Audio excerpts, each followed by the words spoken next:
الحمد للہ عدد خلقہ ورضا نفسہ وزنت عرشہ ومداد کلماتہ والصلاة والسلام علی صفوت رسلہ وخیر خلقہ محمد وآلہ وصحبہ اما بعد فاعوذ باللہ من الشیطان الرجیم بسم اللہ الرحمن الرحیم الحمد للہ الذی خلق السماوات والارض وجعل الظلمات والنور ثم الذین کفروا بربهم یعدلون صدق اللہ العلی العظیم وبلغنا رسولہ النبی الامی الکریم۔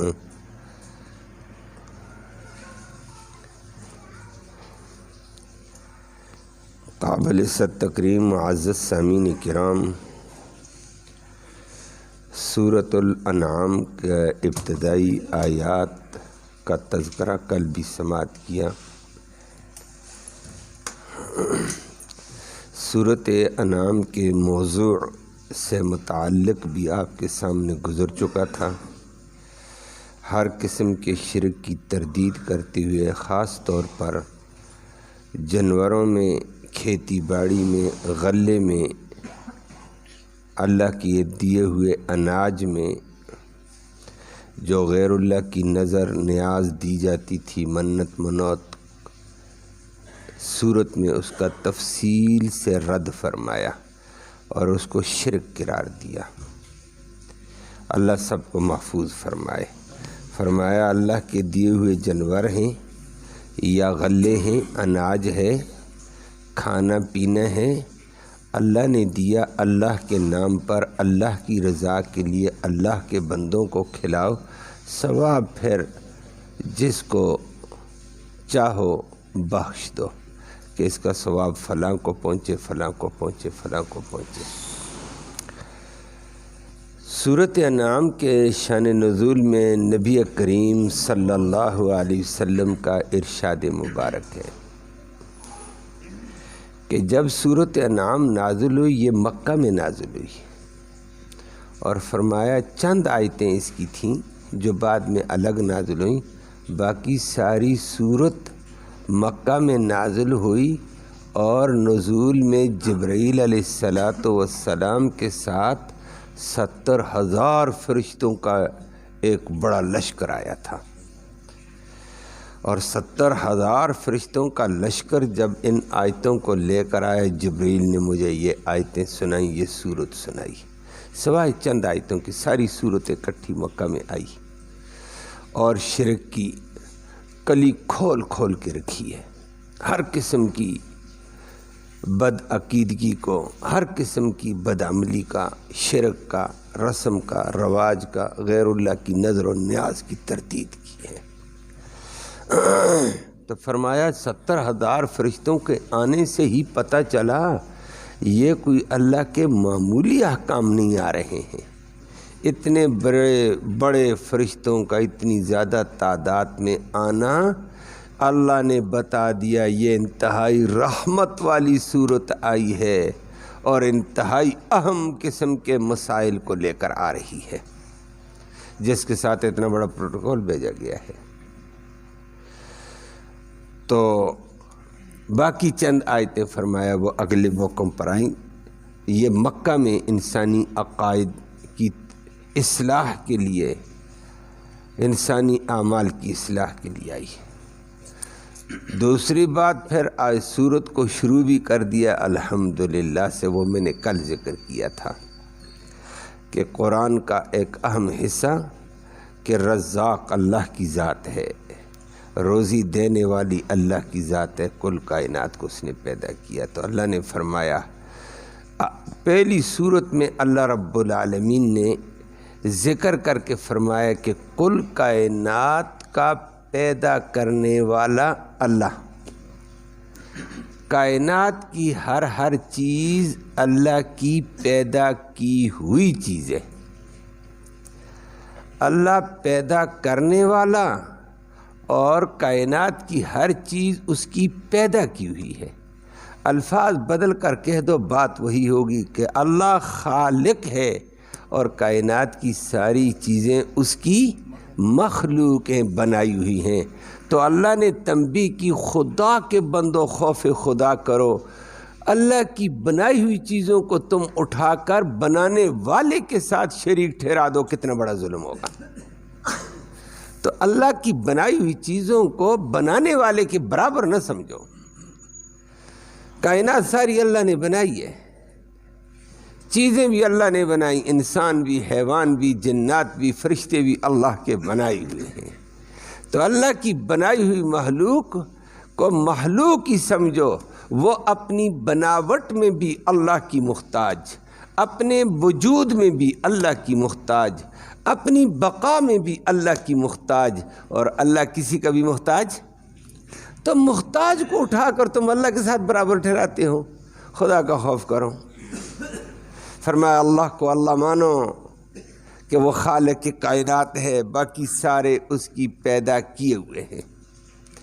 اور اسی کا ذکر پھر آگے چل کر فرمایا سورۃ مائدہ میں بھی ذکر ہوا تھا کہ اللہ خالق ہے، باقی چیزیں تو اس کی مخلوق ہیں۔ عیسیٰ علیہ السلام بھی اللہ کی مخلوق ہے، لیکن عیسائیوں نے اس کو اٹھا کر اللہ کے برابر کر دیا یا اللہ بنا دیا۔ فرمایا کتنا بڑا ظلم ہے۔ عیسیٰ علیہ السلام کو تو اللہ نے پیدا کیا اور اپنی قدرت کاملہ سے پیدا کیا، اور عیسائی اس کو یہ کہنے لگے ان اللہ هو المسیح ابن مریم، کہ اللہ ہی کا نام مسیح ابن مریم، مسیح ابن مریم کا نام اللہ۔ فرمایا ظلم کتنا بڑا کر گئے ہو خدا کے بندو، پیدا کی ہوئی چیز کو تم نے اتنا بڑا بلند مقام دیا، پیدا کرنے والے کے برابر کر دیا ہے۔ یہی تو شرک ہے۔ اور یہودیوں نے بھی یہ کہہ دیا وقالت الیہود عزیر ابن اللہ، یہودیوں نے کہہ دیا عزیر علیہ السلام جی اللہ نہیں تو اللہ کا بیٹا ضرور ہے، اللہ کا حصہ ہے۔ عیسائیوں کے طبقے نے کہہ دیا وقالت النصارى المسیح ابن اللہ، عیسائیوں نے کہہ دیا کہ مسیح اللہ کا بیٹا ہے۔ فرمائے ظلم کرتے ہو، چاہے پیغمبروں کو تم اللہ کے ساتھ برابر ٹھہراؤ یا ان کے بیٹے۔ مشرکین مکہ کہتے ہیں الملائکۃ بنات اللہ، ملائکہ اللہ کی بیٹیاں ہیں، انہوں نے اپنے انداز میں کر دیا اللہ۔ تو اللہ کا ہم پلہ کر دیا، بلکہ اللہ سے بھی اوپر کر دیا بعضوں کو۔ جب مشرکین مکہ سے کہا الملائکۃ بنات اللہ، ملائکہ اللہ کی بیٹیاں ہوئیں، چلو تو یہ بیٹی ہو گئی اللہ کی ملائکہ، اور وہ کہتے ہیں اس لیے ملائکہ کو پکارو، یہ اللہ کی بیٹیاں ہیں۔ اور بیٹی لجاجت کر کے نرم انداز میں گری ازاری میں باپ سے بہت کچھ منوا لیتی ہے، بڑا نرم انداز ہوتا ہے اس کا۔ تو یہ ملائکہ کو ہم اس لیے پکارتے ہیں کہ ملائکہ اللہ سے ہمارے کام بنوا لیتے ہیں، اللہ سے ہمارا کام بنوا لینا۔ اللہ اکبر، اللہ نے اس کی تردید فرمائی یہ ظلم کرتے ہو۔ اب ملائکہ بھی اللہ کی مخلوق ہے، تم بھی اللہ کی مخلوق ہے۔ ملائکہ کے اندر اتنی بات ہے وہ اپنے آپ کو مخلوق سمجھ کر کے اللہ ہی کی تسبیح، اللہ ہی کی عبادت، اللہ ہی کی ریاضت کرتے ہیں۔ تم البتہ باغی بن گئے ہو، تم اللہ کی صفات، اللہ کی حمد و ثنا، اللہ کی عبادت اطاعت نہیں کرتے ہو، اور وہ اللہ کی اطاعت میں ہیں، اللہ کی حمد و ثنا میں ہیں۔ لیکن مشرکین مکہ سے پوچھا اچھا ملائکہ اللہ کی بیٹیاں ہیں تو بیٹیوں کے لیے تو اللہ بن گیا باپ، تو بیٹیوں کی تو ماں بھی ہوتی ہے، ماں کہاں ہے؟ اب انہوں نے کیا کہہ دیا، ایک بڑا ظلم کر لیا ہے۔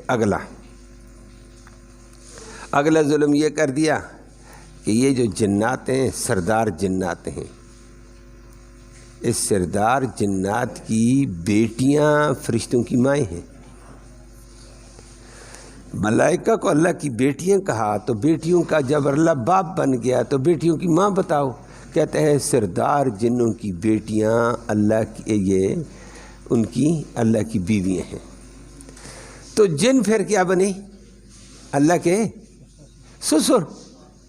لا حول ولا قوت، وہ تو سسر کا مقام بلند ہوتا ہے پھر تو سسر جنات پھر انہوں نے مشرکین مکہ سے اللہ کے برابر نہیں، اللہ سے بھی اوپر بنا دیے۔ وَجَعَلُوا بَيْنَهُ وَبَيْنَ الْجِنَّةِ نَسَبًا، اللہ کہتے ہیں ظلم دیکھو، مخلوق ساری کو میں نے پیدا کیا، ان ظالموں نے مخلوق کو اٹھا کر کسی نے میرے ہم پلہ کیا، کسی نے مجھ سے بھی اٹھا کر اوپر کر دیا ہے، اور میرا رشتہ جا کر جنات کے ساتھ جوڑ دیا۔ لا حول ولا قوت الا باللہ۔ اللہ کہتے ہیں ظلم میں نہ آؤ خدا کے بندو۔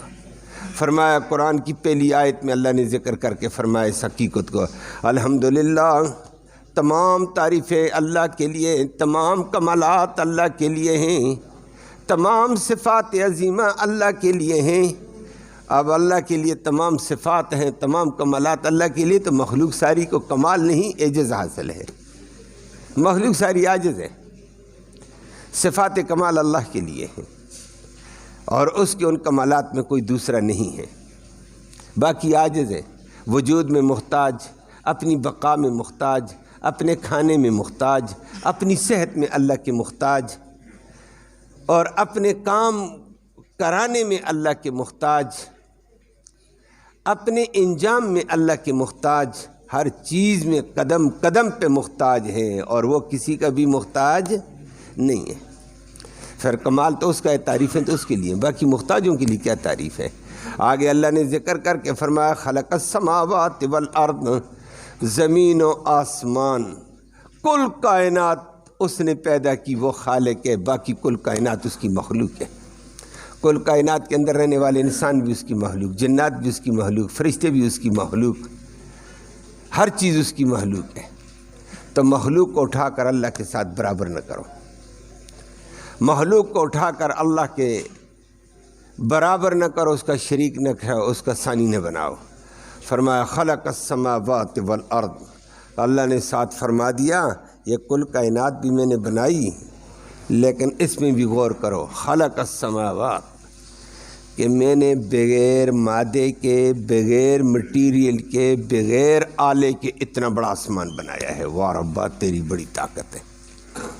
ہم دنیا میں کوئی چیز بنائیں، بڑے سے بڑا کاریگر ہے، بڑے سے بڑا ماہر قسم کا انجینئر ہو کہ جناب من یہ کام کر کے دے دو، یہ چیز بنا کر دے دو، یہ کوٹھی بنا کر دے دو، کہتے ہیں مٹیریل لاؤ۔ نمبر 2، مٹیریل بھی لاؤ، نقشہ بھی دو، نمونہ دو۔ نمبر 3، آلات دو، اوزار دو مجھے۔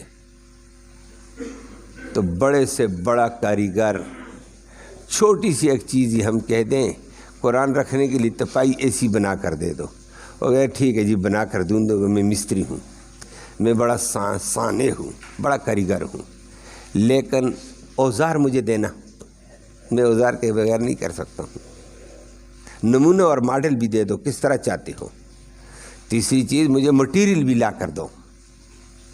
یہ اعلیٰ کاریگر بھی ہو تو یہ بھی آلات کا، اوزار کا محتاج ہے، نمونے اور ماڈل کا محتاج ہے، مٹیریل کا محتاج ہے۔ فرمایا اللہ کی قدرت کو دیکھو، خلق السماوات والارض، خلق کا لفظ بتایا، اتنے بڑے 7 آسمان میں نے بنائے، سماوات 7 آسمان بنائے بغیر مٹیریل کے، مٹیریل تھا ہی نہیں، میں نے بنا کر دکھا دیے۔ مٹیریل کے بغیر چیز کو وجود کہاں ہے، کون دینے والا؟ فرمائیے اللہ۔ آلہ تھا ہی نہیں کوئی، اللہ نے بنا دیا۔ ماڈل اور نمونہ تھا ہی نہیں، اتنا بڑا آسمان بنا دیا۔ اتنے بڑے بڑے 7 آسمان اس نے بنائے، اتنی بڑی 7 زمینیں بھی بنائیں۔ فرمایا بغیر مادے، بغیر مٹیریل کے، کیسی بڑی طاقت ہے، اس کو رب العالمین کہتے ہیں۔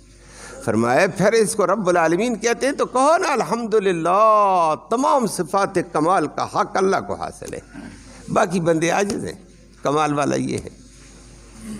اور اللہ نے 7 زمینوں 7 آسمانوں کی تخلیق کا ذکر کر کے فرمایا کہ کائنات کا، دنیا کا خالق میں ہوں، باقی ساری میری مخلوق ہے، میری مخلوق بن کر میری اطاعت کرو، میری بندگی کرو، روگردانی نہ کرو۔ اور فرما دیا وجعل الظلمات والنور، پھر زمین و آسمان کو، کائنات کو بنا کر اس نے کہیں اندھیرے رکھیں کہیں اجالا رکھا، لیکن جعل الظلمات کے لیے جمع لایا اور نور مفرد لایا واحد، اور یہ اشارہ دیا کہ ظلمات بے انتہا ہیں، ظلمات گمراہی ہے، گمراہیاں بے شمار ہیں، لیکن نور ہدایت صرف ایک ہی ہے، صراط مستقیم۔ اللہ ہمیں صراط مستقیم نصیب فرمایا حق راستہ ایک ہی ہے، وہ الگ الگ نہیں ہے، باقی گمراہیاں بے شمار ہیں، تباہیاں بے شمار ہیں، اور حق راستہ ایک، صراط مستقیم اس کو کہو، اللہ کی طرف جانے والا، اللہ سے جوڑنے والا راستہ۔ اور فرمایا وہ ایک، تمام انبیاء علیہ السلام نے اس پہ کام کیا، آخر میں محمد کریم صلی اللہ علیہ وسلم نے اس پر کام کیا۔ فرمایا وہ عظمت والا راستہ، ثم الذین کفروا بربہم یعدلون، لیکن آخر میں فرمایا اوے پھر بھی یہ انسان اس خالق کو بھول گیا، اس کے رتبے کو بھول گیا جس نے بغیر مٹیریل کے زمین و آسمان بنائے، کل کائنات بنائی، اس کے اندر اجالا اندھیرا بنایا، اتنی عجیب قسم کی چیزیں عطا کی، پھر بھی کافر قسم کے لوگ، منکر قسم کے لوگ رب کے ساتھ شریک ٹھہراتے ہیں، اتنے بڑے خالق اور مالک کے ساتھ غیر کو لے کر شامل کر دیتے ہیں۔ اللہ ہم سب کو اس ظلم سے محفوظ فرمائے، اور اللہ کی عظیم صفات کو عظیم اللہ کے رب کے ساتھ سمجھنے کی، جوڑنے کی توفیق اور شر سے اللہ بچائے۔ اقول قولی ھذا والحمد للہ۔